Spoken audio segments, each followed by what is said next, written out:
Almost.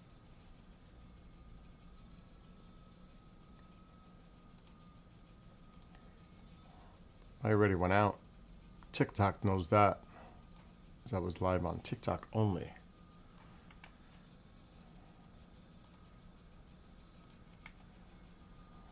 They know where I went. You don't know where I went, but TikTok does.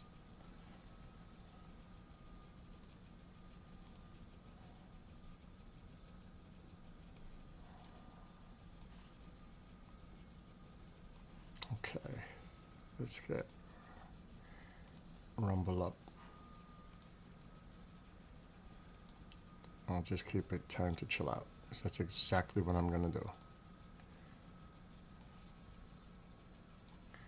And now let's go live on TikTok.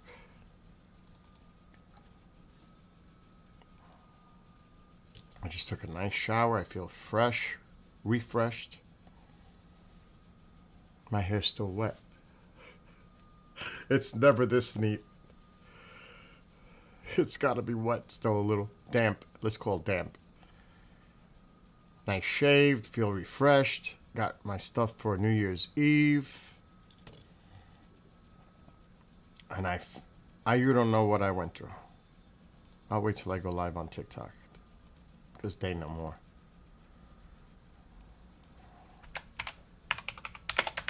It said Aurora watch, but I couldn't change that. Not on TikTok while I was driving. And TikTok, I am back. We are back on TikTok. All right. Let me just enjoy my coffee. So, I go on the Walmart site, and it says everything's out of stock. What the hell? What is that? Everything's out of stock. The site is down. By the way, if you have an Apple phone, I would suggest you be very careful with them, because I just read something that is alarming. I'm so glad I don't have an iPhone. I have an Android. They issued, something came out. I saw the email to, I think, the iPhone 18. There's vulnerabilities or something. I'm like, oh my gosh. Let me see if I find it. Just think where they're made.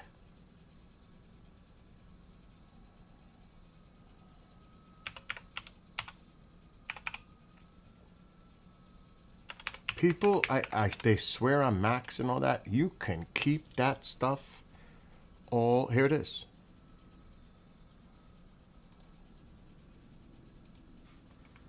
It had to do. Wow.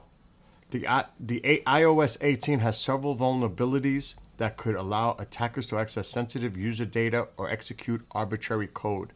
It's important to keep your device updated to the latest version to protect against these risks. And then there's all kinds of rumors going on about the new iPhone 18 Pro, the design, the cameras. But there are a lot of vulnerabilities on those iPhones. So just be mindful of those phones. When people swear to them like they're spoiled on something, I am an Android person, and I'm so glad I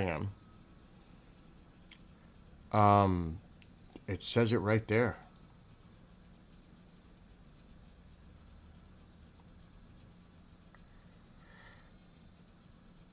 High risk of data exposure. This is what they're saying about the iPhone 18. An attacker with physical access may use Siri to access sensitive user data. High risk of data exposure. An app may enumerate a user's installed apps. Privacy risk. An attacker may see recent photos without authentication. Wow, serious privacy breach. Processing a file may lead to memory corruption. potential for arbitrary code execution. This is all about the iPhone 18.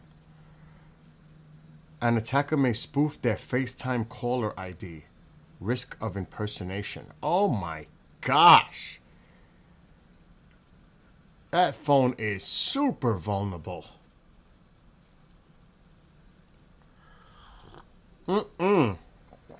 No way. Be careful with your phones. You know, people make fun of me because I have the A thing, the Alexa thing, and Ring doorbells. That has nothing on your phones. Nothing. You think these are invasive? If you think these are invasive, then you should not have a phone, or a tablet, or a laptop, or a PC. Because that's hypocrisy.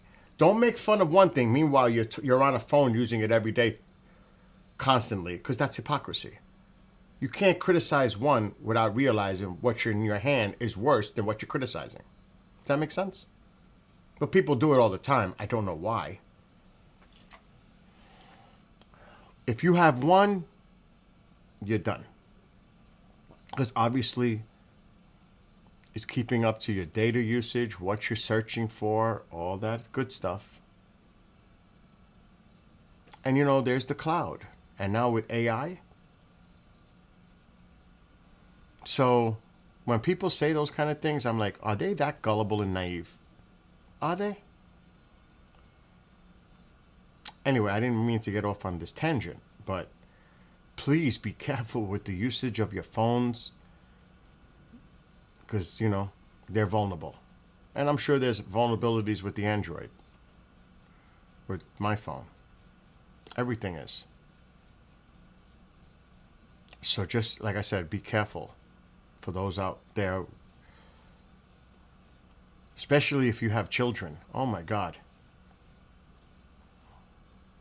I mean, you have to keep those things up to date for security breaches and all that stuff because you have to make sure your phones are secure. And parental controls, if you have to, whatever it takes, do it. Because they don't know what they're dealing with. They could easily get hacked. With a picture, a photo, FaceTime. This is not good with the iPhones. So please be careful when you use your phones. Does Alexa keep track of things that I bring up to it? If I tell it to, yes. And it does like anything. People use ChatGPT, Gemini, Siri, all that. What's the difference? There is no difference. It's all in the cloud collected. All of it. Everything you type in. Everything. And forget about doing a live stream. You will be held accountable, and you are responsible for what you say and what you do and how you behave, etc. You don't think there's a digital footprint and record of this? Not just because I'm streaming it live, but there is.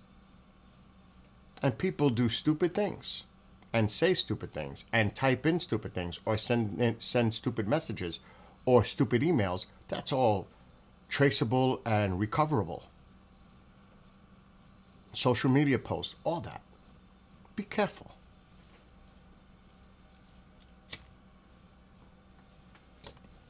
That's my advice. Well, when I saw that thing on my email today, I was like, what happened to the iPhone 18? I was like, whoa. And there's a lot of other crazy things going on out there. Do you know that China is doing war drills around Taiwan right now? I said it. It's not going to, people were criticizing, it's not going to happen under Biden. Oh, it's going to happen under Biden. It's going to happen in 2026. They're watching what we do with Venezuela and all this. Oh, the United States just thinks they can do that. Well, why can't we? Sends a bad precedent to other countries, thinking it's okay for them to do stuff now too. I hate to say it. I really do, because it's a democracy, Taiwan. Taiwan's not going to probably be under free sovereignty, so to speak, by the end of 2026. China's taken Taiwan. That would be my prediction. Despite all those knuckleheads that were saying partisan BS, because that's how it works, do they realize right now China's as close to ever to invading Taiwan?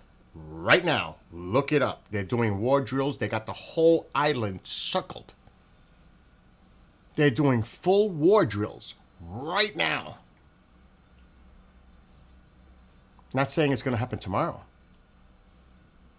But Xi is not a fool. He's preparing. He sees what we're doing. Now he's starting to ruffle and rattle. And think about it. Mr. No Wars isn't going to start a war with China, right?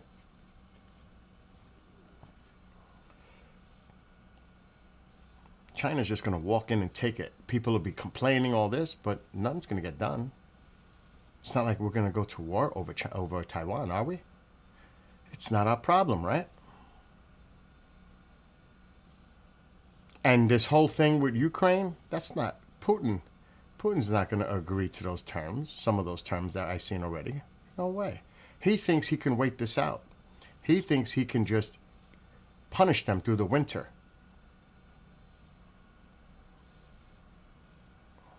And another thing, keep an eye on Iran, Israel in the next 3 months.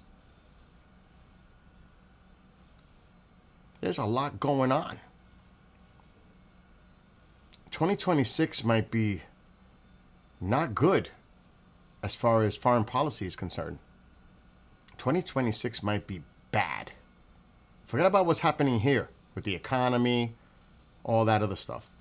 Loss of possible insurance skyrocketing. People are going to just say, I'm not going to buy insurance. I'll take my chances. And you know what happens when people do that, right? People that do not go through the ACA, our prices of insurance are going to go up because less people are in the marketplace. So the insurance companies are losing the money. They're going to charge increases to everyone.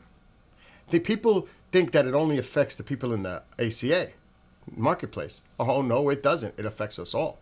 Because the less amount of people that sign up to get insurance means they're going to find another way to raise the costs to compensate these losses, and it's going to be raising the increase to all of us. Think about it. Because people are naive. They don't think in those terms. They think of it more of a political term, partisan term. But what are the real ramifications it affects on everyone?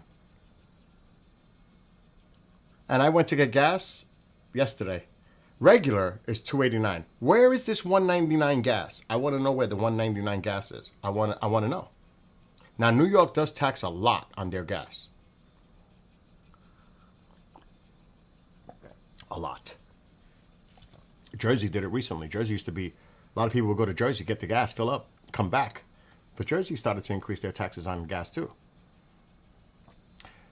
My insurance for the house and car is going up $2,000 next year. $2,000. It's not going lower. It's going higher.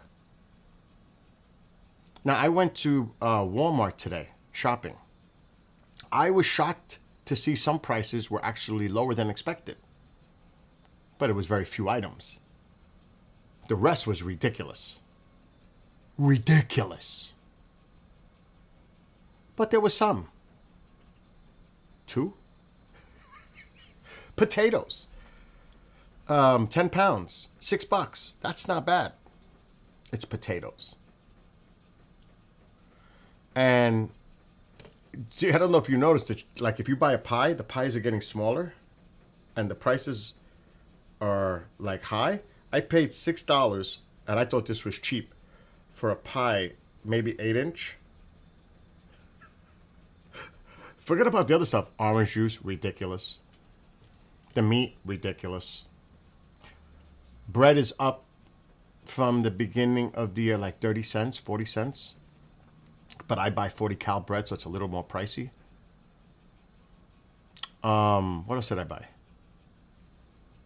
A can of strawberries, pie filling, $5. $5. It used to be $3. It's $5 now. Because I did this. I bought cheesecake. And I like to put extra strawberry topping on it.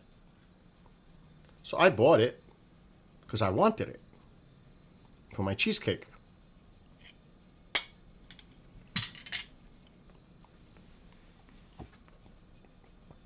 What else did I buy? Not much. It was a quick... Oh, no, but that was for New Year's. I bought supplies. Though the horns are $4 now when they used to be $2. You know, oh my gosh. I was like, what's going on? What is going on? Good morning, Lorraine. Oh, good afternoon now. Yes, all countries are preparing for that. I'm on TikTok. Do you know that the Canadians are even preparing? Do you know that?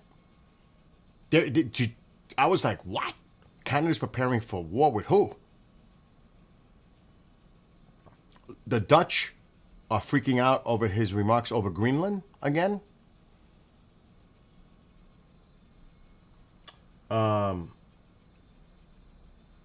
Yes, it's harder to create peace with diplomacy than to start war. And the industrial military complex, there's so much money involved with that. War is a money machine, sadly. Unfortunately, it is. I'm reading comments. What's now? What's going on? Sorry, Bill. That is due to the Canadian-Mexican agreement on trade for tomatoes, avocados, and strawberries. Really? Strawberries? Wow. So that's why that was more expensive. I didn't know that. I learned something today. Thank you for telling me that, Lorraine. So there's a lot. Utility bills are going up. What the heck? It's getting really difficult for many of us. Not the top 10%. Do you know that they said, that the economy did good during the Christmas season for selling products? Do you know why? I broke the numbers down. The top 10% were spending more than normal on buying Christmas stuff, while the rest were not. They put the surge into the economy for the Christmas rush. Go look it up. Don't take my word for it. Look it up. Top 10%.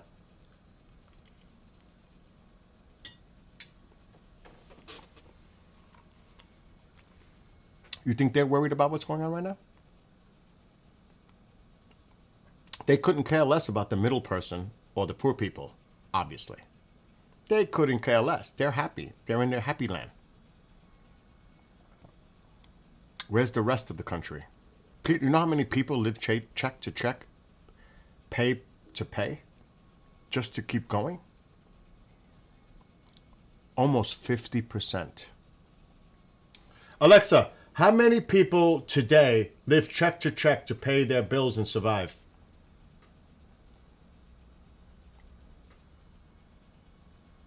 Nearly a quarter of U.S. households, 25%. or about 62% of Americans, live paycheck to paycheck in 2025. This includes people across all income levels. Did she say 62%? Would you like to know more about recent financial trends? Did you say 62%? Yes, I did say 62%. That's the current estimate for Americans living paycheck to paycheck. It was worse than I thought.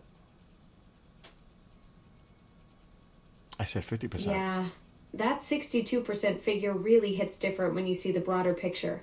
Recent polls show nearly half of Americans feel their financial security is actually getting worse, and consumer confidence has been dropping for 5 straight months.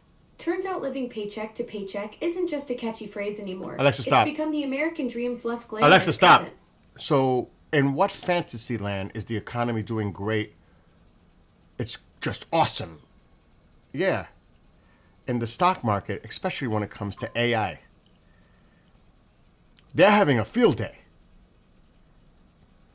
Trickle that down to the ordinary person that is not invested in that.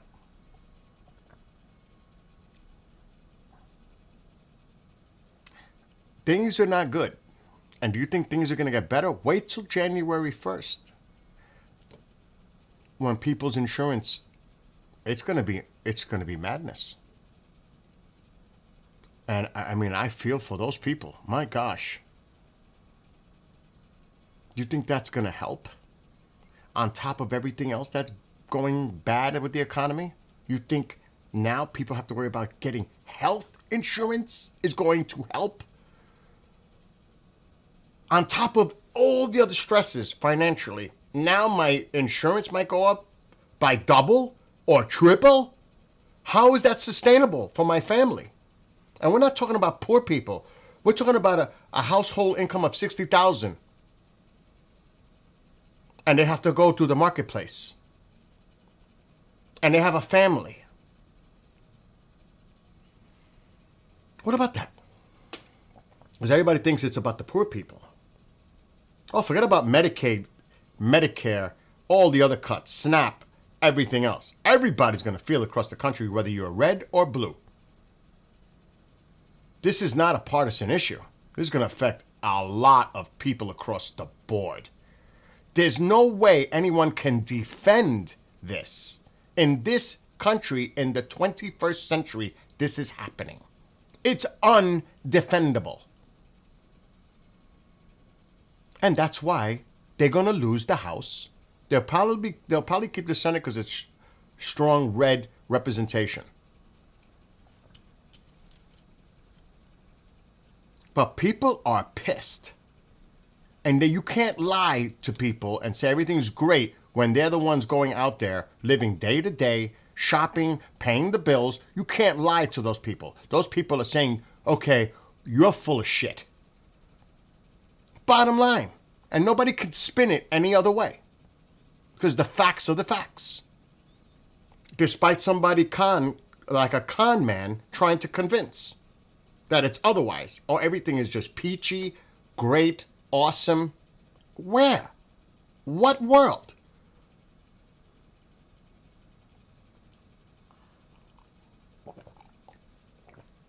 So,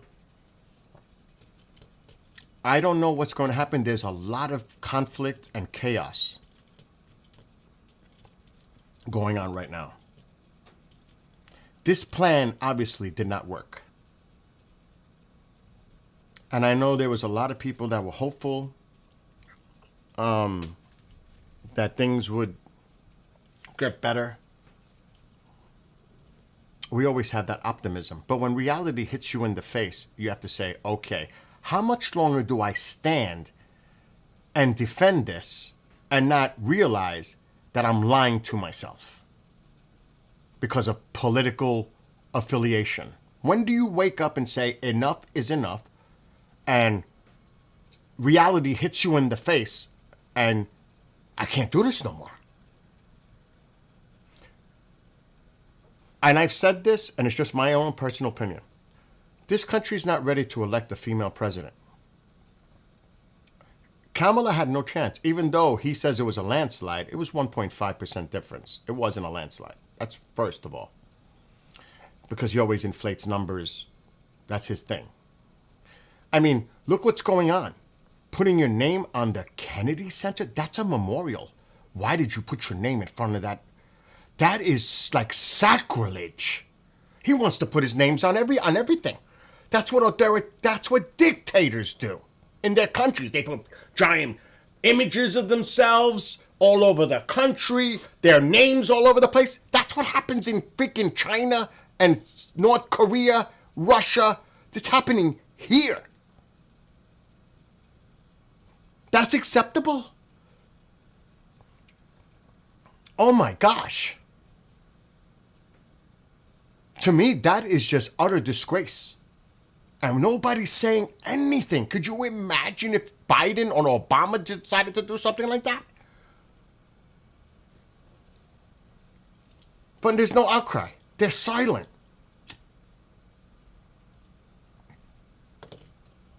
I could go on and on. This is cray-cray.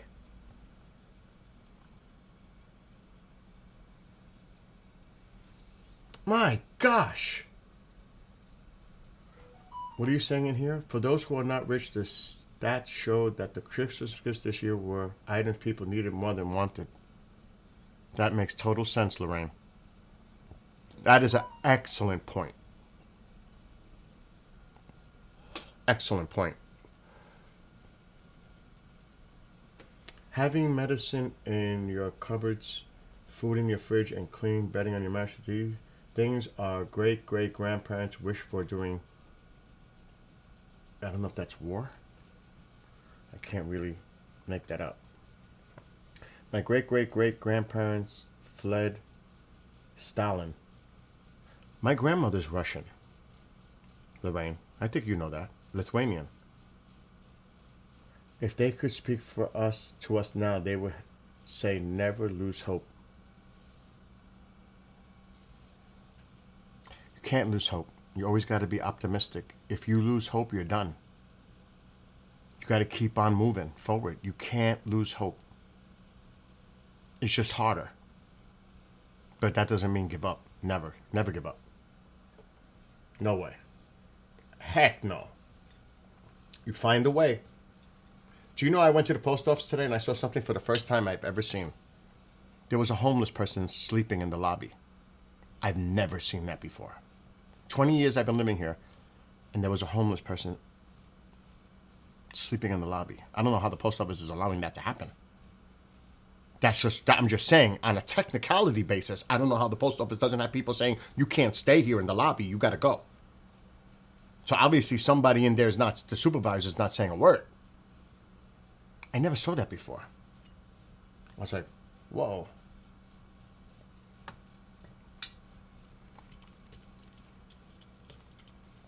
Sad.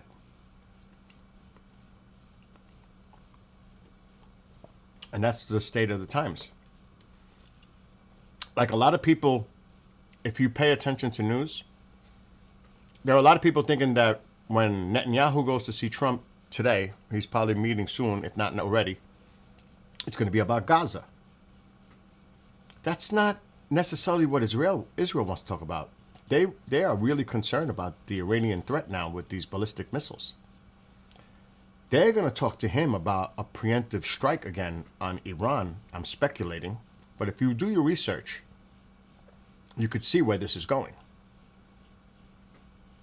And I don't know if they want a green light from him, from the president. But I'm telling you, within the next 3 months, let's see if I'm right, something's popping off again. By spring, something's popping off again between Israel and Iran. I hope I'm wrong. I don't think I am. And I definitely think China is going to move on Taiwan in 2026. With everything else going on right now, I mean, they're all trying to get a power hold. You could see what our president is doing here in our continent with South America, with Venezuela. Venezuela won't be the end. It'll probably move on to Colombia. Because Colombia is where it really is all coming from. A lot of the stuff. I'm on TikTok, so I'm being careful. Colombia is next. If whatever happens, happens. China's saying, okay, you're doing your stuff in your neck of the woods? Well, guess what? We're going to shore up our neck of the woods. You're busy over there doing what you're doing? Guess what? We're going to do what we need to do here. And we're taking back Taiwan. While you're busy with Venezuela getting all that straightened out, we're going to take Taiwan. Do you know how many times I heard people say China's going to take Taiwan under Biden? I can't even tell you how many times I heard it. He's weak. They're going to wait till spring when the tides are in their favor. All this. Didn't happen. It's going to happen now. Because they're watching and seeing what's going on. Remember, again, bottom line to all those supporters, the MAGA supporters, it's all about no wars, right? You think he's going to start a war with China over Taiwan? And you know what the answer is? It's none of our business by many of those supporters. That's not our problem. And China knows what goes on here. They know the political environment. They observe. They have people here like they monitor everything that's on social media, everything. They're even involved in that. They know.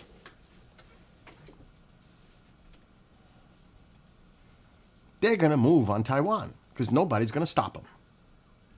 They just got to figure out a way how to do it efficiently, as quick as possible, and take it. That's the reality of it. And it is scary stuff. And, I mean, the Russian economy is in tatters. And I've been saying this for months. I even wrote the president myself. I have the response. I have the proof. I actually got the email sent back to me from the White House. And it was my concern about giving Russia that occupied territory that's worth $12.4 trillion in resources. Now, digging more, we had the minerals deal April 30th signed with Ukraine, but now we're making a side deal with Russia that if Russia does get that occupied territory in a peace deal, we get access with Russia having that territory to access those minerals. So we made a side deal. We have the deal with Ukraine, and now we have a side deal with Russia. So if Russia gets that territory, if you've been hearing and I've been saying it, I was right, an economic free zone. Have you heard that one? Have you heard it? Economic free zone in that territory? Why? Because it's accessible by us, Russia, who knows who else. That's the new one you've been hearing. I said that months ago. Any person with common sense can see where this was going. You know what I mean? They made a side deal. That's why you had Jared there and the other guy who's a businessman there working a deal with Russia. Kushner's, they're all there. All the business people are there with Russia meeting because they're making a deal. So regardless what happens, the United States looks at this almost as a win-win.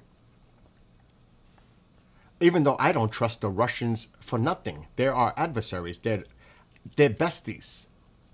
This is crazy how much concessions have been made to Russia to stop this war. It's not... Ukraine has been giving because they have no choice.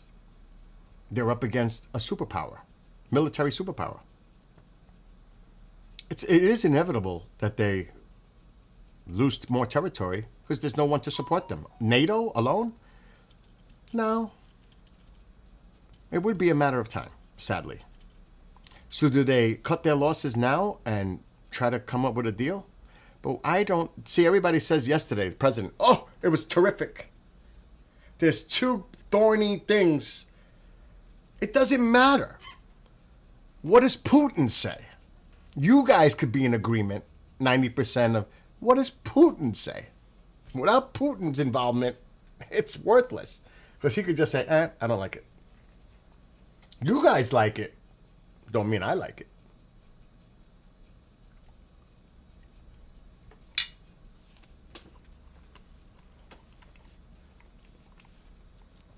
He's looking at this like, I've waited this long. The president looks weak in his position because he's so desperate to try to make peace, to get a Nobel Peace Prize, that he'll do anything to try to strike peace so he could say he made peace. Putin is like, not so fast. Why don't I wait this out? Winter's here, which is really bad for Ukraine. with no power, heat, etc. I can punish them this winter and make them succumb and take more territory. Then we're in a position of power. We have more leverage by doing that. Putin is not thinking like our president. Are you kidding me? This is how naive the situation is. It's horrific for Ukraine. Horrific. How much you want to bet Putin says, no, I'm not feeling this. Let's see. Maybe I'm wrong. I have a feeling he's going to say, I don't like it. And then we're back to square one.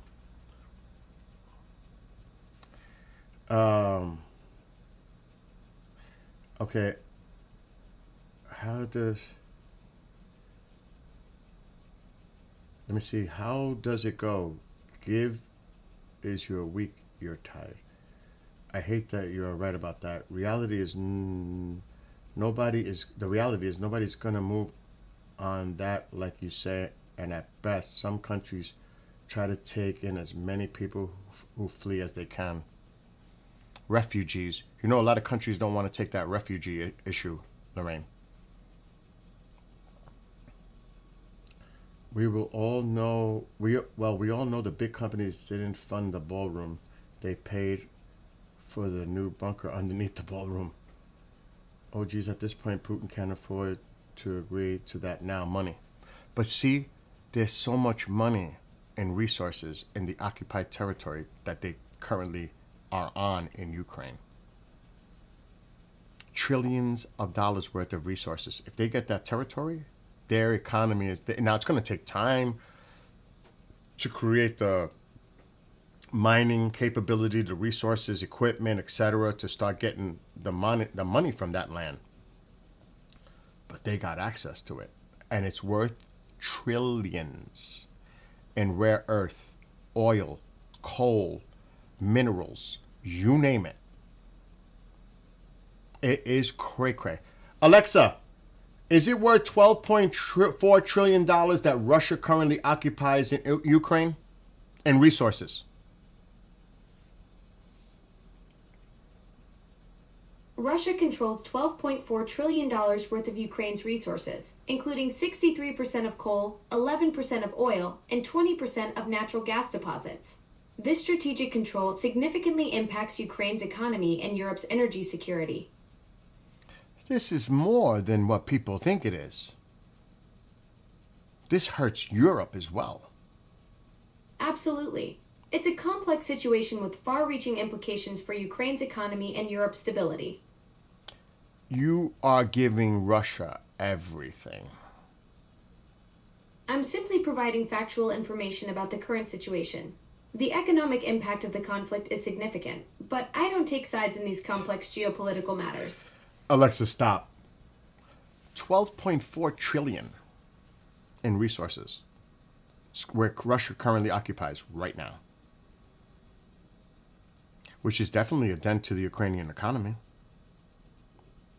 and the dependency that Europe has. Go look up what Ukraine's value is in resources across the board and what they have. It's incredible. It's actually incredible. Don't take my word for it. Do your own homework and see what their resources are and the percentages in Europe. Not only that, they have one of the best fertile lands to grow stuff on. Their soil is exceptional for farming. Exceptional.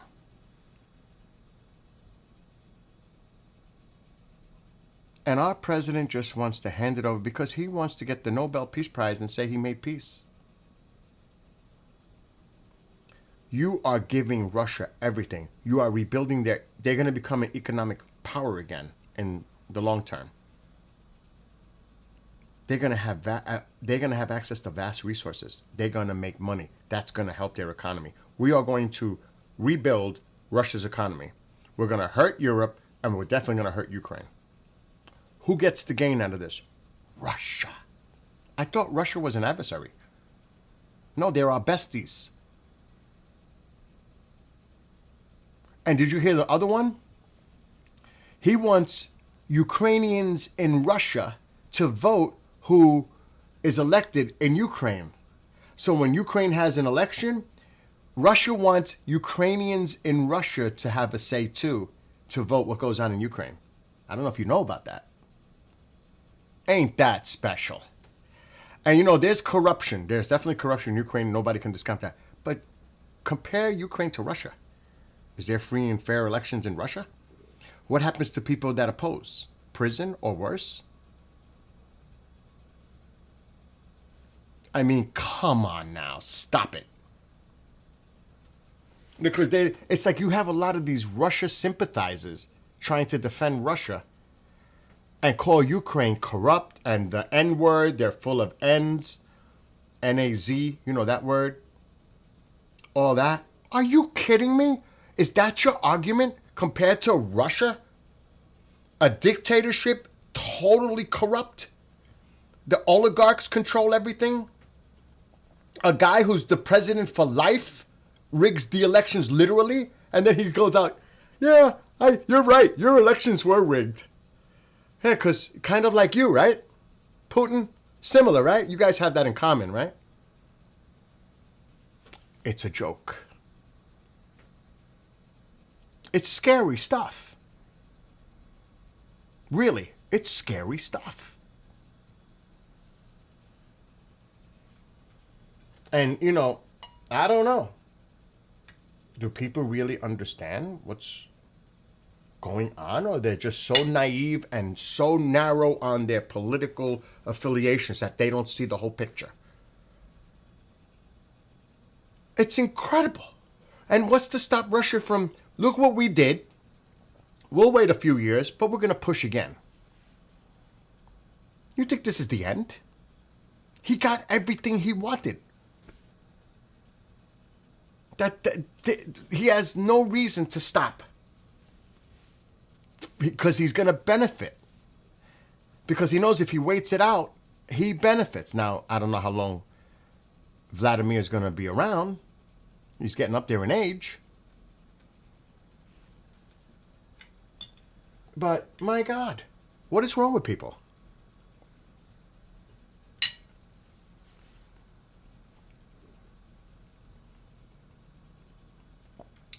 I don't know. I knew Ukrainian families in 19 that lived on the Canadian prairies with no electricity or running water. They did surprisingly well on their homesteads. You should definitely look on what's going on in Ukraine in the last few days. It's bad.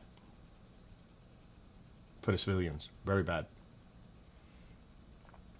Don't get me started on my Polish cousins. They were not mushy affection, but oh my God, you can't hurt their family members, and they had no sense of they were all business.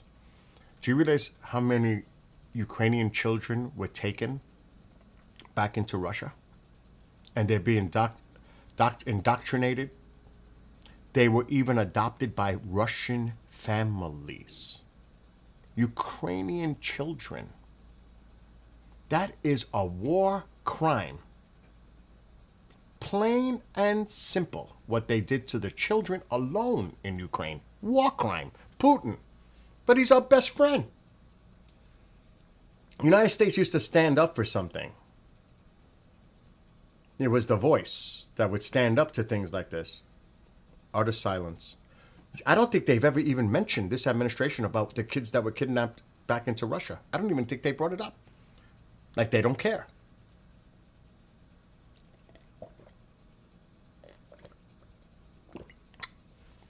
Alexa, how many children were kidnapped or abducted from Ukraine and brought back into Russia?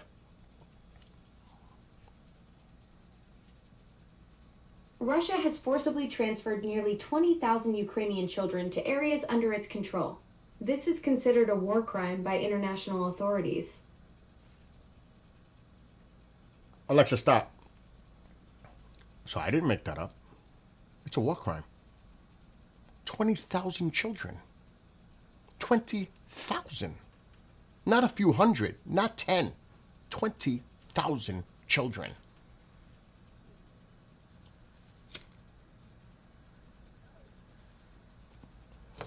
So where is the outrage?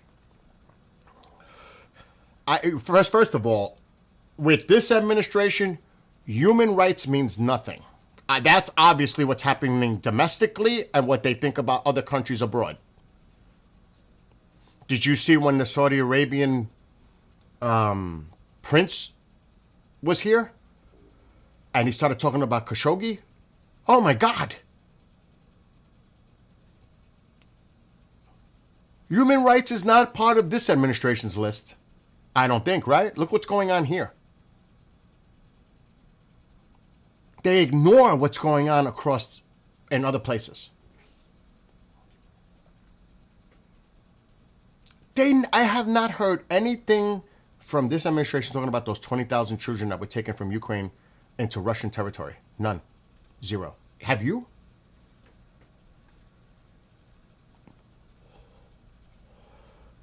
They're holding them hostage. Like I said, they're giving them to Russian families to adopt.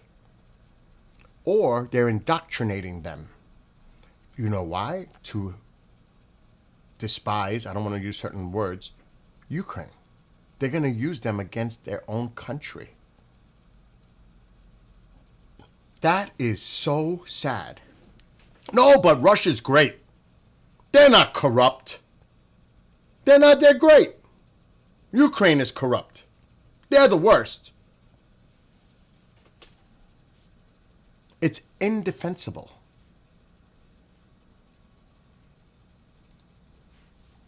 And I don't know when people are going to wake up and see what's going on. And not for nothing. Has anybody seen any images of Gaza? Where people once lived? It looks like something in Japan, sadly. It's completely leveled.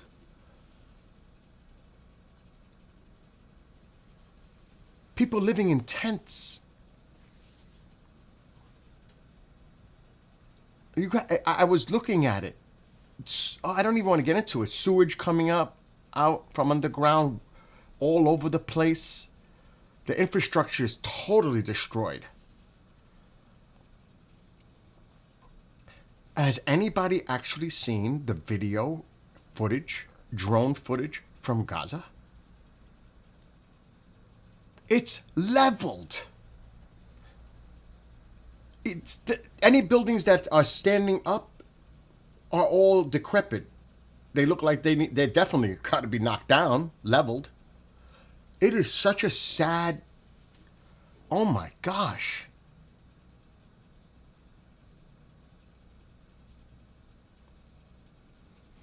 There's a lot of bad things out there. And people can't ignore the reality of it. Really, you have to, if it's painful to watch, you have to do it so you realize what's going on. You can't just simply ignore it like it's not happening.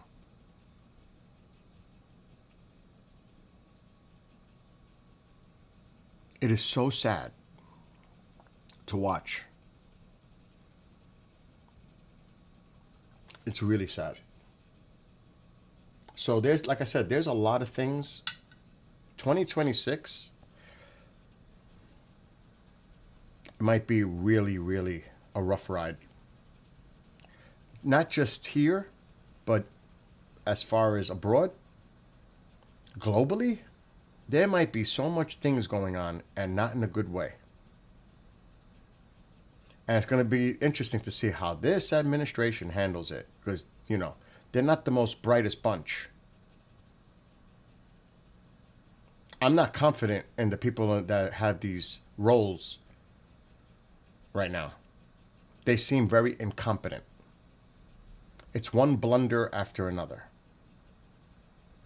I've never seen incompetence like this in an administration. Whether it's Hegseth, Bondi, Patel, I mean, even the deputy attorney general. It's a mess. And if something really were to break out seriously, do we have confidence that this administration is going to be able to contain and deal with it? What happens if it's multiple things happening at once? Oh my God, I'm freaking nervous. I'm worried. With this administration, I am worried. A bunch of podcasters and Fox reporters in these jobs, and now things are going to hit the fan? Where's their experience? Generals resigning, people resigning. They get rid. Do you know why there's so many issues going on in the FBI? Because a lot of people resigned or they fired them. All the competent people that they had, they're gone. That's why it's a mess what's going on with the Epstein files. It's a mess. They were trying to recruit people to volunteer to redact and do stuff. That's how much of a mess it is. And all of a sudden, there's a million more. But you said a few months ago there was nothing left to investigate. Oh, the Southern District of New York just gave us... What? What? Are we supposed to buy this? BS? Or if we are to buy that, then that tells me you people are totally incompetent. It's one or the other. It cannot be. Incompetence to the max. Or it could be the other one, cover up. Slow it down. I don't know. But it's just crazy.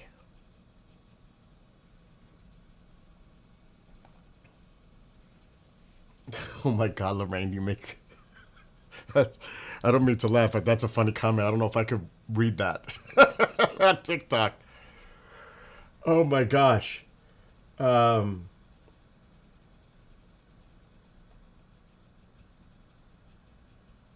know what though? And I don't want to be like a gloom and doom person. So I'm going to try to get off this a little bit.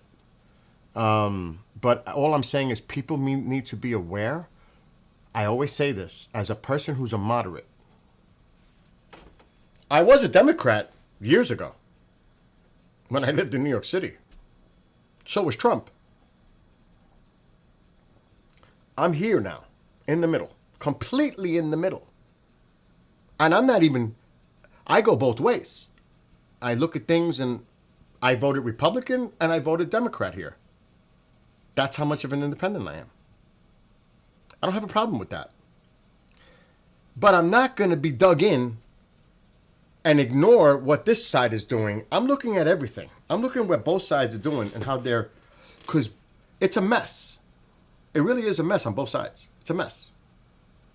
One doesn't have a message, but now they're getting the message.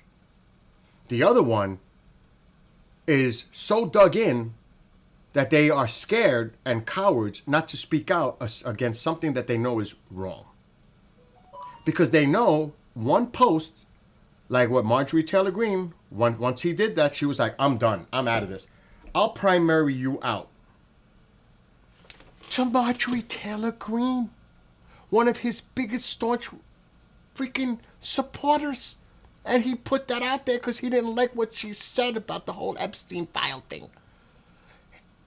That's how loyal or disloyal he is to other people.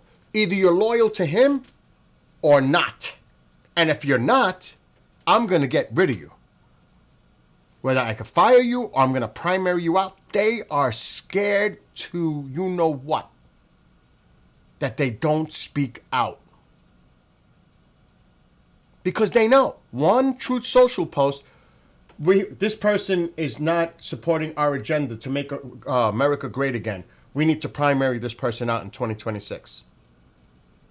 And they're like, what a way to exist, right? Scared. Cowards.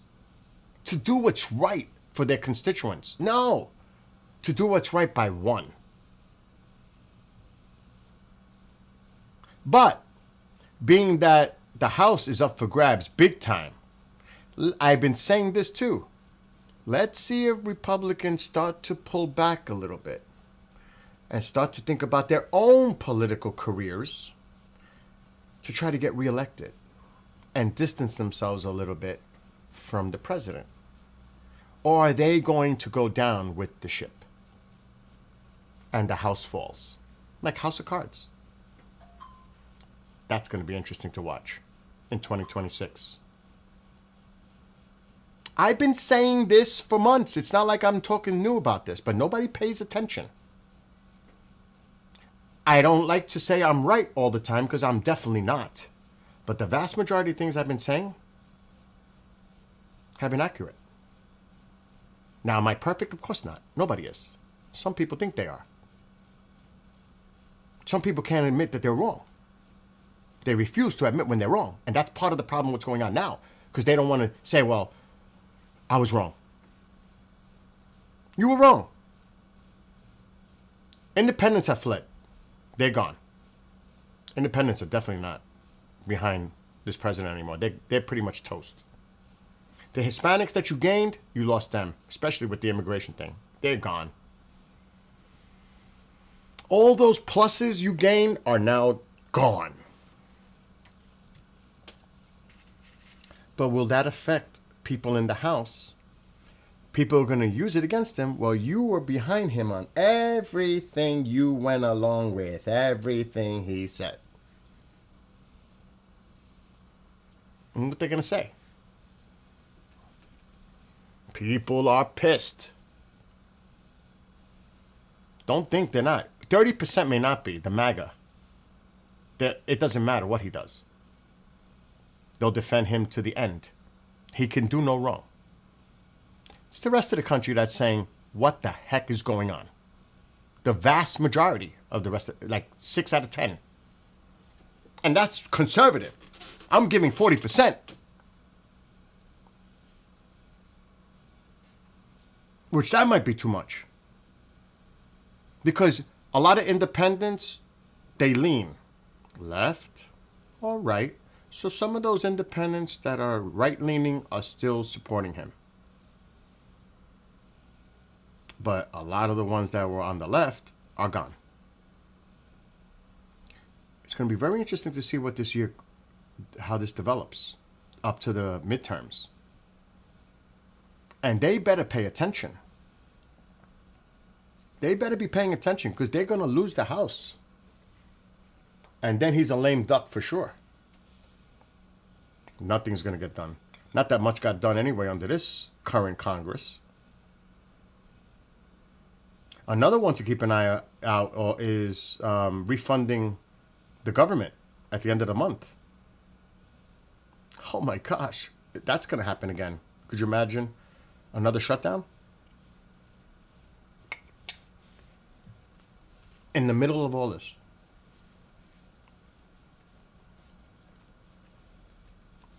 Got to keep the government going. That's coming up. Will they throw the healthcare aspect into it? And here's the funniest thing too. They're talking about giving checks to people. This is where it's so stupid. It is such a stupid thing. Here's the thing. You ready for this? We'll give them $2,000 so they can pick their own insurance because we can't stand the insurance companies. But you're telling them to use that $2,000 to make another deal with the insurance companies. That's what the tax credits helped with. So you think those people, if they're desperate and they're living paycheck to paycheck, are actually going to are they forced to put that money into insurance, or are they going to spend that money some other way to help them pay their bills and screw health insurance? That's a smart move. Oh, the insurance companies are making a fortune. It's corrupt, blah, blah, blah, blah. We'll just give everybody $2,000. What? So that they can go to an insurance company to get coverage anyway? Does that make any sense? That is the most buffoonish, stupidest thing I've ever heard. Ever heard. That is like an oxymoron. It doesn't even make sense. You're telling them you're going to give them $2,000 so they can get their own insurance. What's that going to do? $2,000 for health insurance? Come on, stop it. Stop it. That is the most ridiculous thing I've ever heard. How many of those people are going to put that check if they must? I don't know if there's a must involved. Put that money toward insurance. They're going to keep that in their pockets to pay their bills. make a little temporary cushion. Because things are so bad for a lot of people. That's how stupid that is. Now, it's a good thing for people who need the money, but when it comes to health insurance, it's done. A lot of people will not get health insurance just to keep the money. They won't get the health insurance. And like I said, the less amount of people that go to get insurance means everyone's rate is going to go up because they're not getting that money no more from the other people who would normally put into it. Now they're going to raise their rates to make up for it. Does anybody understand that? People think, oh, screw those people. Those 20 million or whatever. It doesn't affect me. Oh, yes, it does.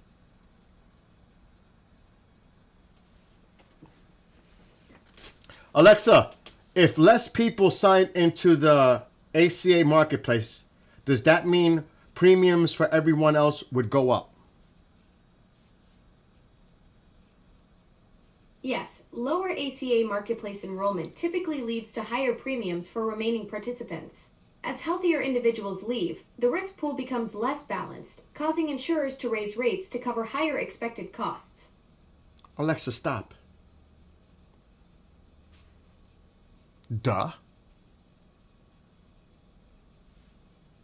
So yes, you will be affected too. Your rates are going to go up. That's how it works. Or do you not realize that? Do we have common sense these days? I don't know. Maybe people don't realize that. People already go without medicine to be able to feed their kids. Yes. It's a choice. That's a sad choice that they'd rather go without their medication just to put food on the table. Or pay their bills. Do you realize how many people are going into default on their credit cards right now? A lot. More than ever. So when you look at things that are going on, you cannot tell me things are good. Because you're not looking at the true facts of the matter and the whole picture. And you're listening to a con man tell you that everything's great? Really? The same person that you all thought was a great businessman that filed bankruptcy how many times? And devalued property in one place and increased it in another so you get a tax break? Remember, let's not forget that. Because that is a fact. You tell the IRS one thing, and then you tell the banks another thing. The property's valued at this much as you could get the loan, but you're telling the tax that it was a loss or it was worth less. So you get that break. It's a game they play. If you and I played that game, we'd be in trouble. For fraud. Let's be real now. It's a joke. When nobody can afford preventive care, urgent care gets... Yeah, that's right. But see, you bring up another great point, Lorraine. Preventive care actually makes the longer term cost less when they do need to get the urgent care or the surgery or the cancer treatment or whatever. Preventive care is so important to diagnose something early because it costs a lot more money when it's too late. That is a big, big part. Think how many people go undiagnosed with type 2 diabetes, a heart condition because of blockage, whatever the issues are, pulmonary, colon, prostate, etc. Because they didn't get that preventive care. They didn't go to the doctor to get the yearly checkup or blood work or urine work that detects a lot of this. No, it's too late. Now they got to go in and go to these specialists and go under these machines and get the expensive treatment. Oh, it just went up because you were undiagnosed and you didn't get the early preventative care. It's a big one. Absolutely. I say that all the time to people. But it's so easy to say, go to the doctor, but people can't afford it, or they just won't go to pay for it because it costs so much. Just to walk into an emergency room is $500 average. Just to walk in and sign that paperwork. You are now $500 in, despite whatever else happens. Alexa, what's the average cost to walk into an emergency room? The average emergency room visit costs $2,715 in 2025. This can vary based on your condition, treatments, and insurance coverage. On insurance coverage. So what does a $2,000 check do for you if you have to walk into the emergency room? God forbid. No insurance. With the $2,000 deductible, you'd pay that full amount first, then typically 20% coinsurance on Alexa, remaining stop. That's not what I was talking about. I was talking about that $2,000 check they want to send to everybody. God forbid you have a health emergency that you have to go to the ER. That alone is, you're done. That alone, you're done. So does it make sense? Absolutely not. But we can give billions of dollars in aid to a country to get their beef because you like their president, because their president supports you? What? But you can't do for the people in this country to give them the health care? But you can give a $20 to $40 billion aid package to a foreign country.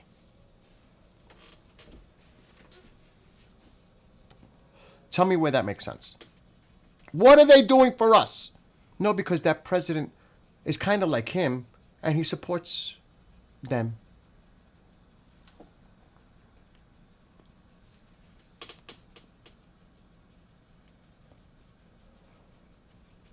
This is what we're dealing with. Pettiness. Do you love me? I'll love you back. If you say anything bad about me, you're toast. It's like dealing with a kid in a schoolyard.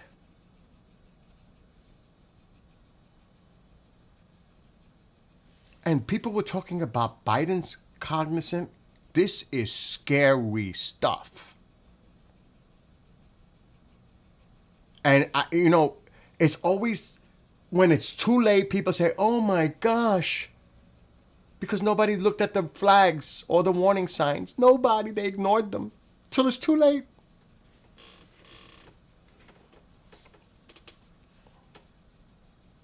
This is where we're at right now.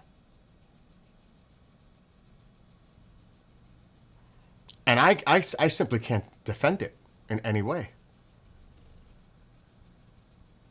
There's no way to defend it. It was supposed to be America first. Where do you think America is now? You think America's first? In his eyes, they are. I don't see America being first right now. We are weakened as a country. We are not looked at with respect. Forget about that. You want to become an isolationist country? You're doing a good job of that. It's not even about nationalism, isolationism. Because you are isolating. And other countries are finding ways to work amongst themselves to do deals to go around us. Like Lorraine said, the Mexican-Canadian deal. They're finding other ways. What's up, creamers? So, are we living in a realistic environment, or are we got the wool over our eyes and being blinded like the Pied Piper leading the mice and just going along with it? You have to make that choice. And really look deep inside and be honest with oneself and say, then fine, whatever conclusion you have, but at least be honest with yourself. Look inside. Look at the mirror. Are you good with this?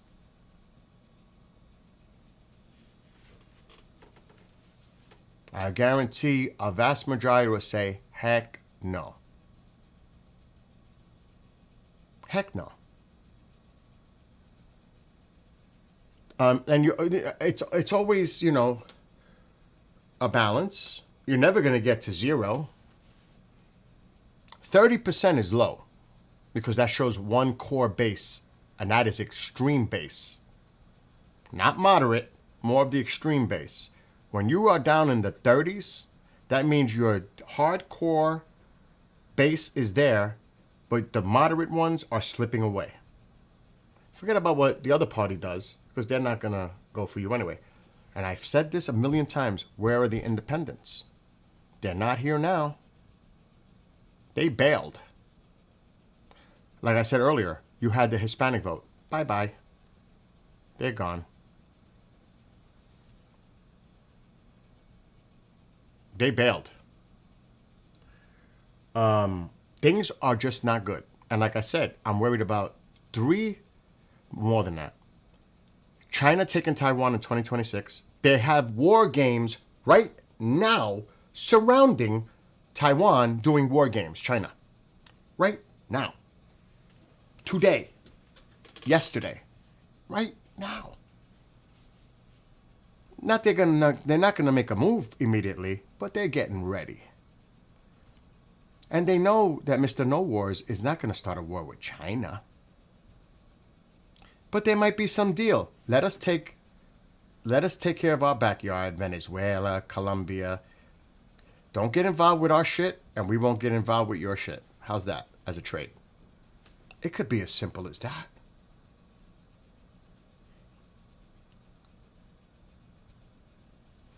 And like I said, it's going to be very curious to see what is said after this Netanyahu President Trump meeting today. Gaza is going to be a focus, but trust me, Israel, look it up, do your research. Israel wants to do another preemptive strike against the ballistic missile factories in Iran because they're freaking out. And I hate to say it, but I see another incident occurring within the next 3 months between Israel and Iran. In 2026, it's going to pop off again. With or without our support. Israel's not going to stand by. They're going to Netanyahu's probably going to ask him today, do you support us or do you give us the green light despite what's going on in Gaza? Because he doesn't want anything interrupting with the Gaza peace plan. Phase 2.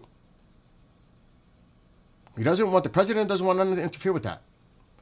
So by Israel launching a preemptive attack, does that throw a wrench in that?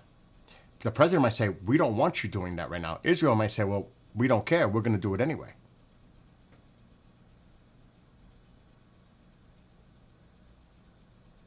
Keep an eye on that by spring.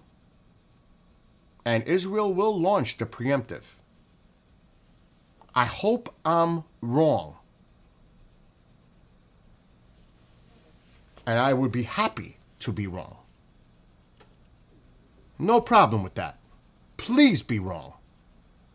But everything I'm seeing, did you see what the president, he's more of a puppet because the supreme leader is the one who makes all the decisions in Iran. Did you see what the president said? That we are in a total war. It depends on the interpretation. Or we are at all-out war with the United States, Europe, and Israel. That was a couple days ago. Now, we're used to their rhetoric. We're used to all the rhetoric coming out of Iran. But that was published by the president on the Supreme Leader's website. And I looked last night at the AI translator interpretation of what he said. I was like, oh, So is Netanyahu telling the president, did you see what the president of Iran just said? Bring it to his attention. Do you see what they're doing? Rebuilding maybe 3,000 missiles per year of ballistic missiles. Hypersonics, because those got through. They learned. Iran learned by their launch and attack on Israel, what got through and what didn't, and what can overwhelm the Iron Dome or the Iron, what's the laser now? Iron Beam, because they have a laser now. That's the new one, Iron Beam. Look it up. The THAAD missiles from the United States. But they know their vulnerabilities now. Remember, Israel's the size of New Jersey. Approximately.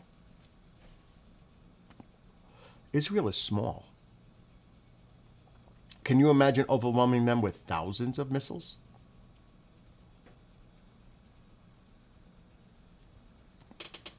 And you don't think Israel's going to do a preemptive to take out those factories that are building these missile systems? And China's assisting them, by the way, with guidance. I don't know if you know about that. I saw that recently reading it. I forgot what it's called. But they're actually for the ballistic. They're giving them technical equipment, technology for guidance. Matter of fact, I don't know if it's today or yesterday, Iran launched a spy satellite. I don't know if it's today or yesterday or tomorrow, but they're going to launch one. Yes, creamers, yes.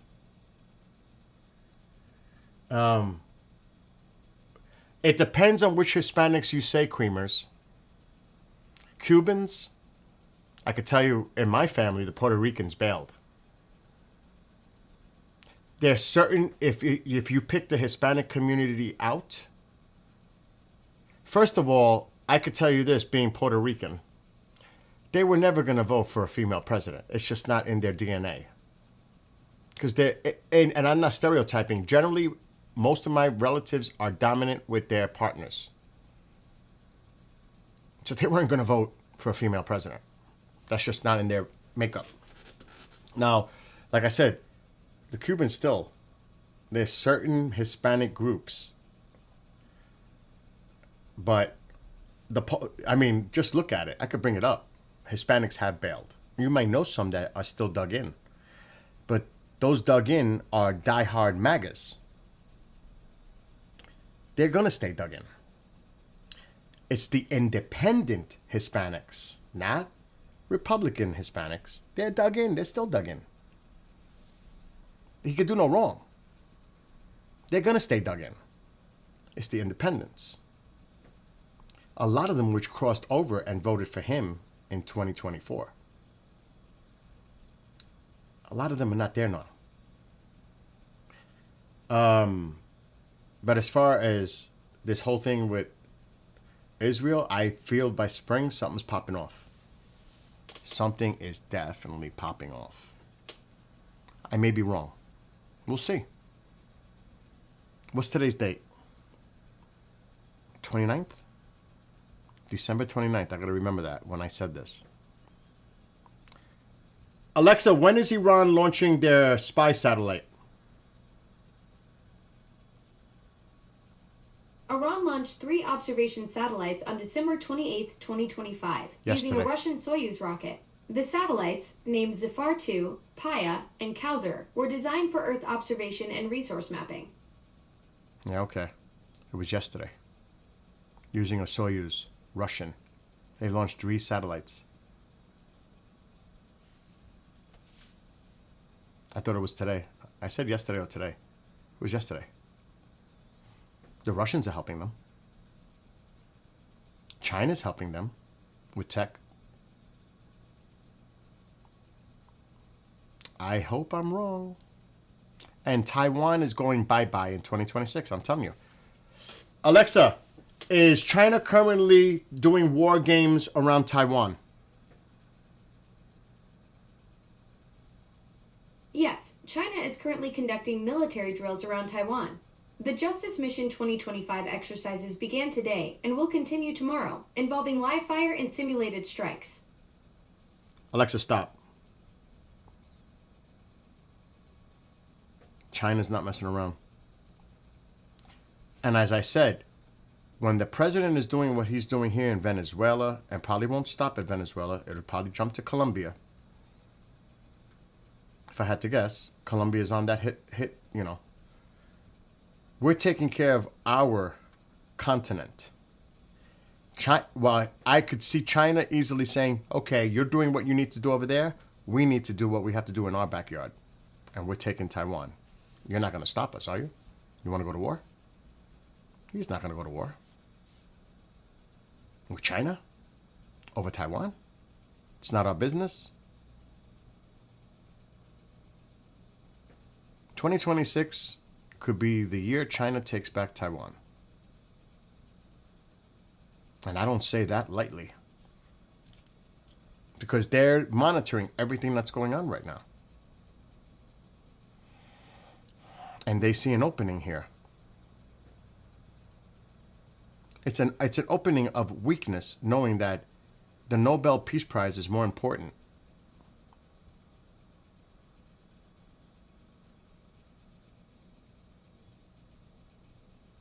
And they're going to call the bluff. What's the United States going to do? You think the United States is going to do anything if China moves on Taiwan? Do you think? You know how many people said, oh, he's going to do it on the Biden. No. I said it back then. He's not going to do it. Because actually, he had more of a communication with Xi. They had like a mutual understanding. Right now, with the tariffs on top of it, China's taking back Taiwan. And I don't joke about that. I don't take that lightly. China's going to most likely take Taiwan. I'd say it's an 80 to 90% chance. In 2026, China's moving on Taiwan.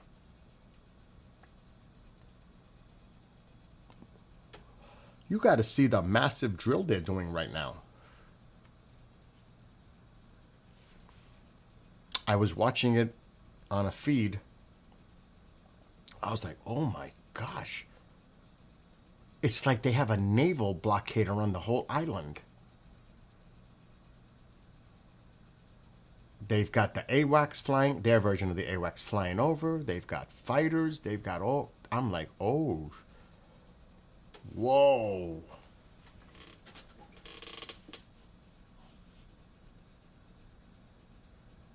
So things are going to get dicey. So I don't know whether it's foreign or domestic, what happens in 2026. 2026 we might be in for a rough ride. Both here and out there. Both. And do you have, like I said, do you have confidence this administration, with their experience or lack thereof, or incompetence of that they do have, and that's been obvious in numerous areas, where it's Signal, Gate, or this insanity with the Epstein files or anything else, the total incompetence is scary. Because if something does break out, how are they going to handle that situation? You comfortable with Hegseth, Patel, Bondi, and the others? Admirals retiring or quitting?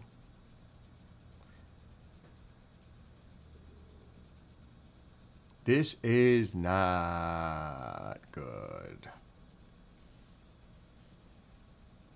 And, the other countries are testing the waters. He's not going to do anything because he won't start a conflict unless it has to do with Iran or Venezuela or maybe Colombia. He's not going to do anything. And think about it. I don't want to get involved in any wars either. Nobody does. But that's the last thing we need right now is a conflict. Period. Because of all the other crazy things that are going on. And we're spread thin. We have a lot of assets in the Caribbean right now. What about the South China Sea? What about the Middle East? What about the other areas? We only have so much to move these pieces around like a chessboard. And they know this. Our allies aren't feeling us.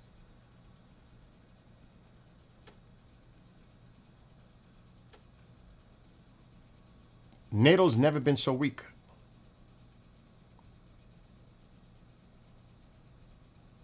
Scary times on a global level. So, again, I think we're in for a rough year, 2026. I hope I'm wrong.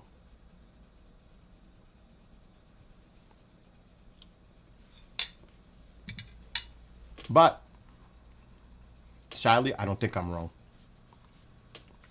But I hope I am.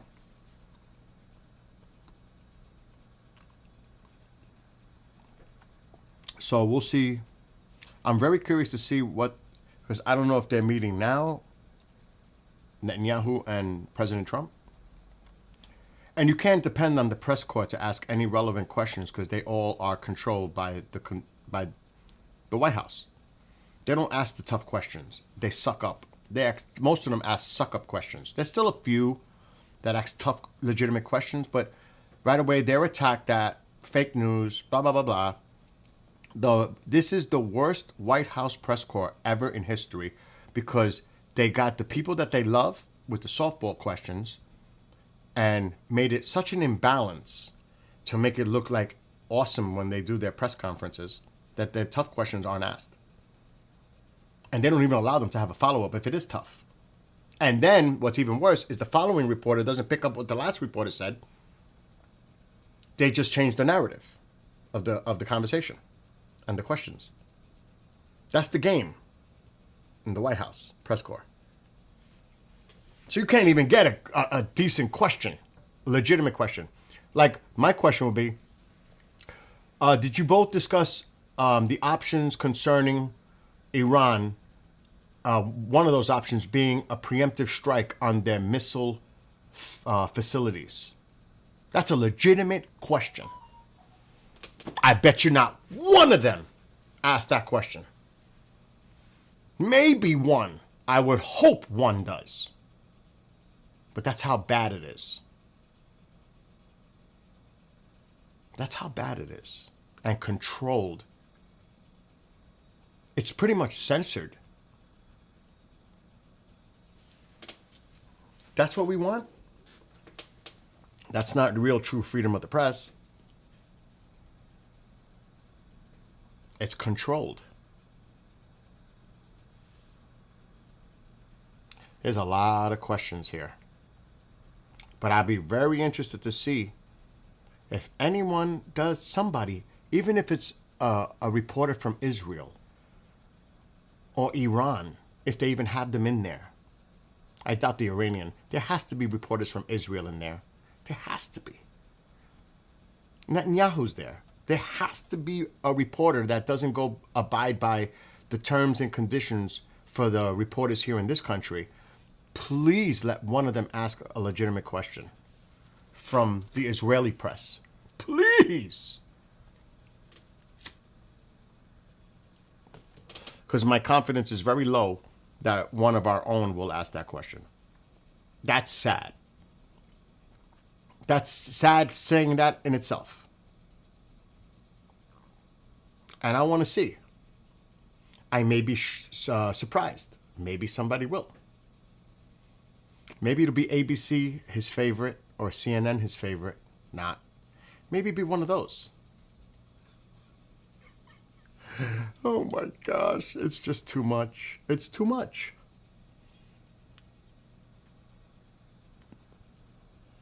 And I gotta look.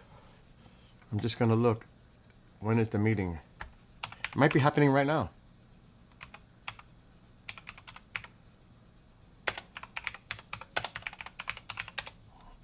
Which I definitely want to go see later. Watch live. Well, we can't do that.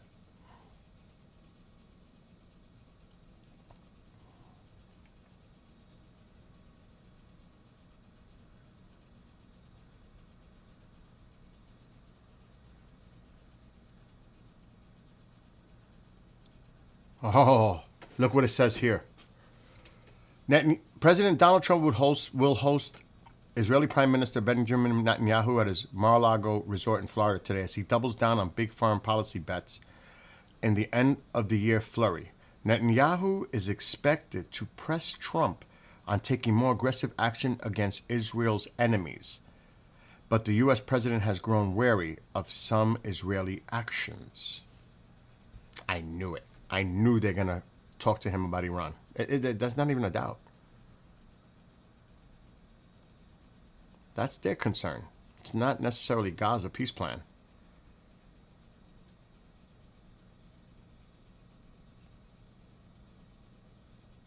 The leaders are expected, this is from The Hill. This is a conservative article. The other one was from a liberal, just to be clear. President Trump on Monday hosts his second foreign leader in as many days as Benjamin Netanyahu heads to Mar-a-Lago. The leaders are expected to work on advancing the Gaza ceasefire, which has mostly held since it took root in October. The complicated second phase of Trump's 20-point peace plan focuses on ending Hamas's rule in Gaza. And with Iran's leader declaring his country is in a full-scale war with Israel, the United States, and Europe, discussions are likely to pivot there too. I mentioned that. The president of Iran made that statement a couple of days ago.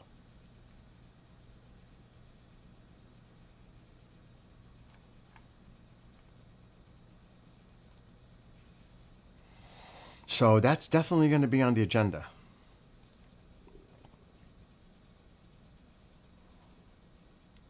Let's see. Lebanon, Iran expected to be discussed. This is another article.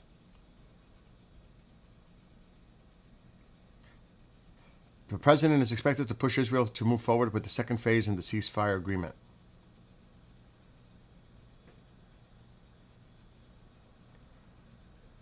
So I'm trying to look for the latest updates. I don't know if they're meeting yet.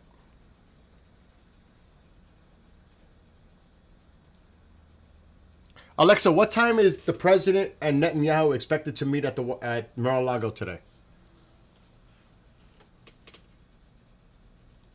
The president and Netanyahu are expected to meet at 1 p.m. Eastern Time today at Mar-a-Lago. It's happening now. Oh boy, I may have to get off just to see. President Trump and Netanyahu are meeting at Mar-a-Lago now. They're discussing the Gaza peace plan's second phase, focusing on ceasefire momentum and resolving key issues. I wonder if I could see it live.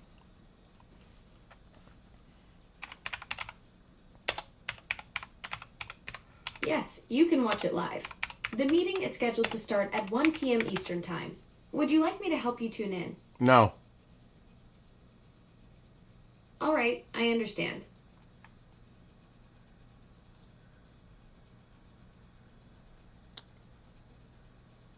Okay, so this feed is not working. It was supposed to start working at 1.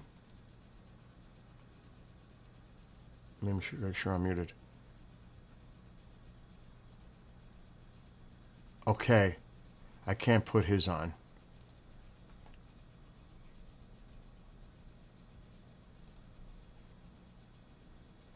Let's see if Fox News.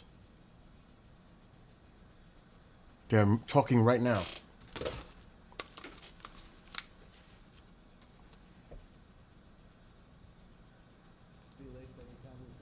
Like 2:30 in Russia, 2:30 in the morning, and we had a very good talk. We spoke at 8 o'clock in the morning hour time, and it was a very productive talk. I mean, we have a few very thorny issues, as you can imagine. He knows about thorny issues probably better than anybody in the world, but it's working out. We have a couple of issues that we're going to get resolved, hopefully, and if we get them resolved, you're going to have peace. You're going to have Ukraine. They're losing 26,000 soldiers a month. Can you believe it? A month, 26,000 young, beautiful soldiers, and plus some people in Kiev, and relatively small, but a lot, still people, and it's a lot of people. But 26,000 soldiers were killed last month. Yeah. Is he really worried about that? Are you going to allow Turkish forces, or do you expect Turkish forces to be stationed in Gaza? So No, I have a great Israel's not gonna relationship go with for that. President Erdogan, and we'll be talking about it. And if it's good, I think that's good. And a lot will be. Netanyahu doesn't want that. having to do with Bibi. We're going to be talking about that. But Turkey's been great, and he's been, you know. Turkey's been a supporter for excellent Hamas. As far as I'm concerned, I don't know about you. To me, he's been very good. Or Pakistan. No way. Not happening. Mr. President, can you tell me a little bit about your relationship with Prime Minister Netanyahu and how important it is for you to see him be pardoned by the Israeli president? Look, he's a wartime prime minister. He's done a phenomenal Ask about job. Iran, somebody, He's please. taken Israel through a very dangerous period of trauma. Just listen to the White House core Israel questions. with other people might not exist right now, if you want to know the truth. That's a pretty big statement, but it's true. I feel that. You had the wrong prime minister. Israel right now would not exist because they were. He wants they the were charges met with a against force, Netanyahu the dropped. likes of which very few countries could have handled, and we worked together, and we were extremely victorious. To put That's it what that's mildly. about right there. Now I hear that Iran is trying to build up again, and if they are, we're going to have to knock them down. We'll knock them down. We'll knock the hell out of them. But hopefully that's not happening. I heard Iran wants to make a deal. If they want to make a deal, that's much smarter. You know, they could have made a deal the last time before we went through, you know, a big attack on them, and they decided not to make the deal. They wish they made that deal. So I think, again, they should make a deal. They want to make a deal, but sometimes that doesn't happen. They're Yeah, not please. making a deal on their ballistic missile program. It's out. Would you support the overthrow of the Iranian regime? Who? Iranian regime. I'm not going to talk about overthrow of a regime. It's, they've got a lot of problems in Iran. They have tremendous inflation. They had a big economy is protest in bust. Iran this past The economy weekend. is no good. And I know that people aren't so happy, but don't forget, every time they have a riot or somebody forms a group, little or big, they start shooting people. You know, they kill people. And the people tend Or to... arrest them, I've lock watched them up. this for years. There's tremendous discontent. They form 100,000, 200,000 people. All of a sudden, people start getting shot. And that group disbands pretty quickly. So I've watched it for years. They're vicious, vicious people. Yeah. Mr. President, Emmanuel Owala News, will you support an attack, Israeli attack on Iran if Iran will? Finally, some questions from foreign reporters. Foreign reporters. And also nuclear weapons. If they will continue with Yeah. the missiles, yes. The nuclear, fast. Okay. One will be yes, absolutely. The other was, we'll do it immediately. Mr. President, Yohanna Brown from Channel I was 12 waiting News. for that. What are your plans regarding Gaza for the next few weeks? Well, we're going to be dealing on Gaza. That's why this very great prime minister is here right now. We're talking about Gaza. We're talking about a lot of things. We have about 5 major subjects that we're discussing. Gaza will Lebanon, be one of those subjects. Iran, President, can you Gaza. guarantee that the last hostages, Ran Philip, will be released before we'll continue to the second phase of the Gaza plan? Well, let's put it this way. Every hostage just about that's been released was released because of me, Steve Witkoff, Jared Kushner, my whole team, Marco Rubio, That is a Steve lie. Hegseth. They were all A released. lot were because released of under us. Biden. That's a lie. None were released in the Biden administration. Oh my God, that's a lie. All released because of us. Then we had a lack of releases with respect to the dead. And all of a sudden they started coming back because I said, nope, you said you were going to. We have one wonderful young man whose parents are right now inside. And he's, what beautiful parents, a beautiful brother, sister, and like a beautiful family, and they're waiting for the son. It's the only one left. That's horrible. And Trying we're to doing get the everything remains. we can to get his body back. And the parents just said, hopefully he's alive. And I said, I love you to think that way. Okay? President We're doing Trump, everything we can. do you have President Trump, does the Out of all of these people, and I'm not just talking about the final 20. Right. Look at all of the people. What do you think the total number is? 255. 255. 254 came out, one more. Think of that. And we got them all. President Trump, does the reconstruction of Gaza, President Trump, does the reconstruction of Gaza, does the reconstruction of Gaza will begin even before Hamas is disarmed? I think it's going to begin pretty soon, yeah? There's a yellow zone. He's looking forward to it, so am I. Look, what a That mess. reporter should know that. There's a What yellow mess it zone is. that And they're it's going to been try a to mess rebuild for inside the yellow zone. centuries. Really. It's been a mess for a long time. It's seems to be born for that, but we're gonna straighten it out. No, we're already starting certain things. We're doing things for sanitary conditions and others. I talked But about that Gaza's earlier. a tough Sewage place. on the streets You of know the Gaza, expression, everything's horrible. It's a tough neighborhood. It's truly a tough neighborhood. Yeah, you had a question in the back? Go ahead. Yeah, please, go ahead. I'm asking about the relationship between you and the Prime Minister. What about it? They said that there is no relationship, good relationship between you. I don't think it can be better. We just won a big war together. You know, if we didn't beat Iran, you wouldn't have had peace in the Middle East. That was a war? Because nobody would have been able, the Arab countries who have been fantastic, would not have been able to make a deal. If we didn't wipe out their nuclear, we wiped it out. If we That's didn't not wipe out necessarily with our true. beautiful B-2 bombers, if we didn't, and we sent a lot of Tomahawks in there also, by the way, from a submarine. And what about the pardon that The Atomic Agency said that they have undisclosed areas of nuclear material I think you will. that we're not aware How of. do you not? He's a wartime prime minister who's a hero. How do you not give a pardon? You know, I think it's a very hard thing not to do it.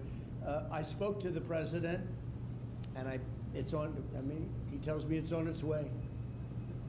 You can't do better than that, right? Please. Mr. President, can I follow up on Venezuela? Was the facility taken out by the U.S. military? Or was Boats. it another entity like the CIA? Well, I don't want to say that. I know exactly who it was, but I don't want to say who it was. But you know, it was along the shore. Mr. President, have you or anyone in your administration talked to Maduro in recent days? Well, I spoke to him Recently? pretty reasonably, but nothing much comes of it. Yeah. Mr. President, can you explain the importance You have to understand what he's done. They've sent billions of dollars of drugs in, but maybe just as bad, they've sent hundreds of thousands of people in from jails, from prisons, from mental institutions and insane asylums. The drug lords, the drug dealers were all sent into our country. But think of it, what he's done. Tren de Aragua, probably the worst gang. They cut off people's fingers. One man Oh made my a God, I phone gotta be call to careful. I'm on complain about TikTok. them. He cut off their hand. Oh They my cut God. off his hand. Don't ever make a phone call again. We'll cut off your other hand. After that, we'll kill you. Oh They my said. gosh. That was in Colorado. I gotta mute him for a second.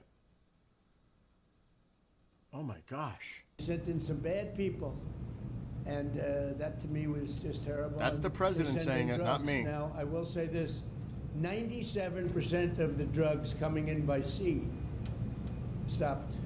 We're trying to figure out who the other 3% are. They have a hard time getting people to pilot those boats. But 97% So they of the haven't gotten drugs into their coming in meeting by yet. the ocean, by the sea, by water, are gone. Every boat that we take out, we save 25,000 lives of Americans. Thank you very much, everybody. We'll see you. We're going to have a big meeting, and we'll see you in a couple of hours if you'd like.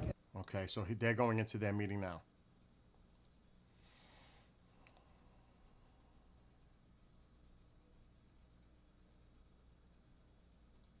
So my live feed got interrupted on TikTok, I believe. It's restricted, not for 10 minutes. I mean, Alexa, were any Israeli hostages released under the Biden administration? Yes, under the Biden administration, 2 hostage exchange deals were completed.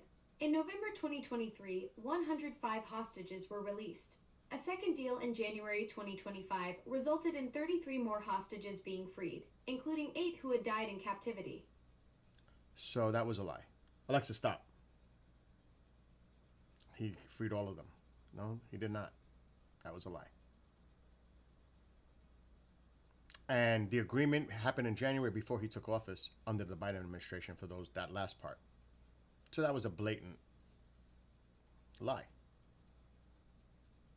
There was almost 140 that were released, which is 2/3 of 255. So actually under the Biden administration, more hostages were released, whether they were alive or unalive. 2/3, 140 compared to 255. What do those numbers come down? Oh, we're responsible for getting them all back. No, you're not. false. I knew that was false immediately when I heard it.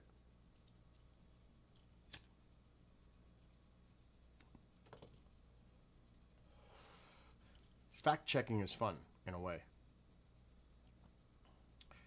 And there's other stuff in there, but I'm not going to get into a tit for tat because there's a lot of other stuff. 90%. Venezuela is a trafficker. It's not a supplier. And it's definitely not a supplier of fentanyl. You know, cocaine coming from Colombia, and most of it that they got these boats were going not to the United States. They were going probably to Europe. So, you know, there's a lot of misleading stuff there. Mexico is actually a big part of the fentanyl coming in. Mexico. Not Venezuela.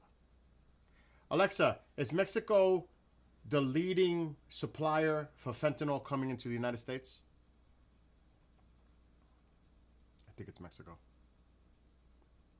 Yes, Mexico is the primary source of fentanyl entering the United States.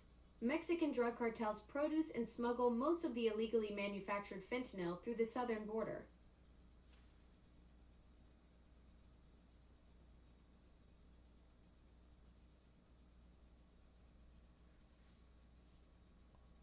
I knew it was Mexico.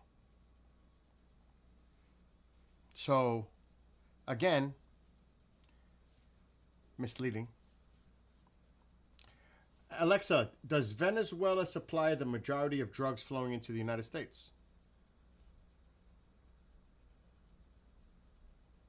No, Venezuela isn't the main source of drugs entering the U.S. Most fentanyl comes from Mexico, while cocaine primarily originates in Colombia. Venezuela mainly serves as a transit hub for some cocaine, but plays a minor role overall. What is that? 90%? Again, facts matter. That's misleading. The 90% refers to heroin. About 90 to 94% of heroin consumed in the U.S. comes from Mexico.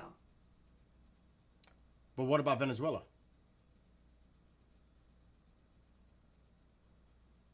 Venezuela plays a minor role in drug trafficking to the U.S. Most of its drug activity involves cocaine transit to Europe, not the U.S. Venezuela isn't involved in fentanyl trafficking at all. At all?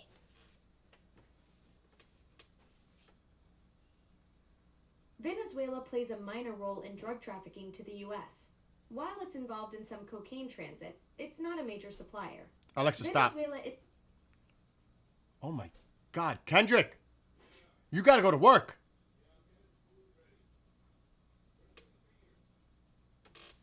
So, what's the truth here? It's the oil. That's what it is. It's the oil. Yo.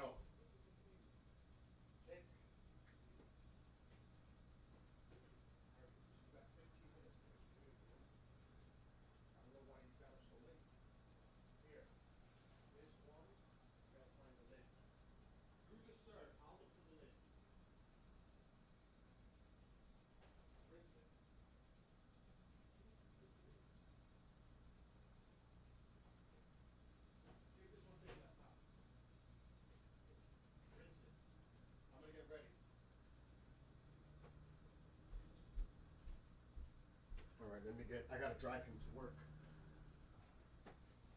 Wait till you see what I'm cooking for New Year's Eve.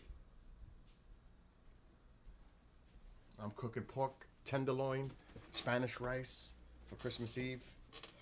Oh, I'm going all out. So again, facts matter. Facts matter. So to say it's about the drugs is not factually based. But people believe it, but it's not based on facts.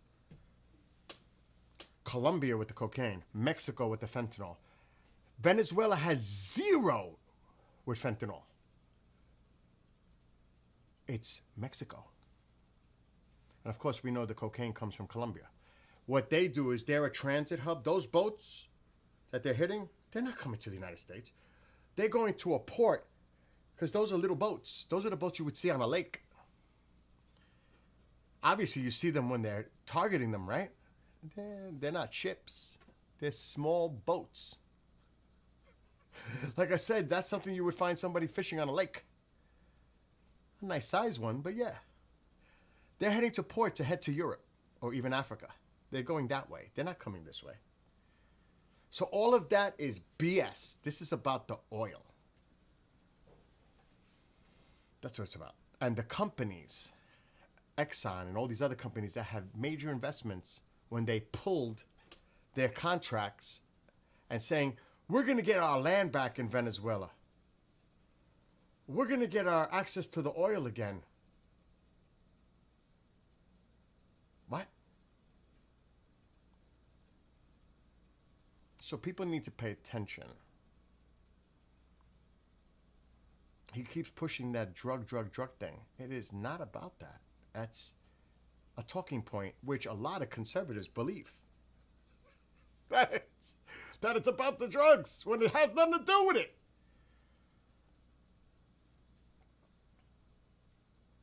Fentanyl, we hear so much about fentanyl. It's Mexico. I even knew that before asking. Cocaine, Colombia. What? And there are people that believe that. You know that, right? There are people that believe that. Which is scarier because they're not doing the homework and the research to find out the stats and the true data and the facts. But they run with it. And saying that I'm responsible for bringing all the hostages out of was a blatant BS. He said none of them happened in the Biden administration. That is such a blatant.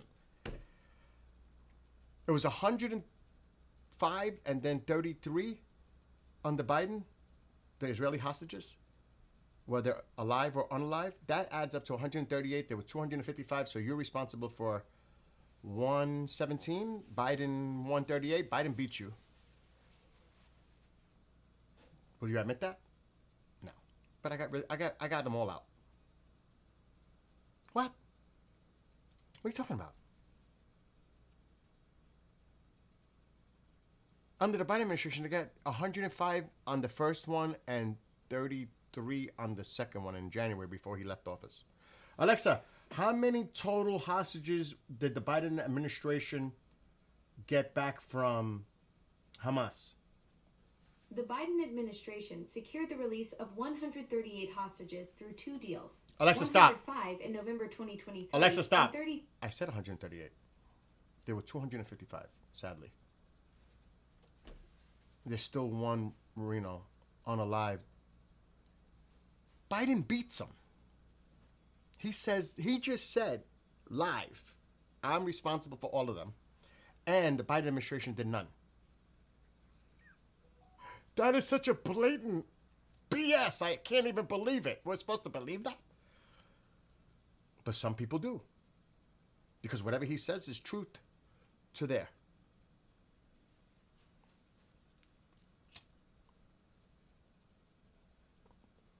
And about the drugs, 90% of the drugs supply, is that the most, that is so bizarre. It doesn't even make sense. Maybe you stopped the 90% of the drug flow going to Europe, but it wasn't coming here.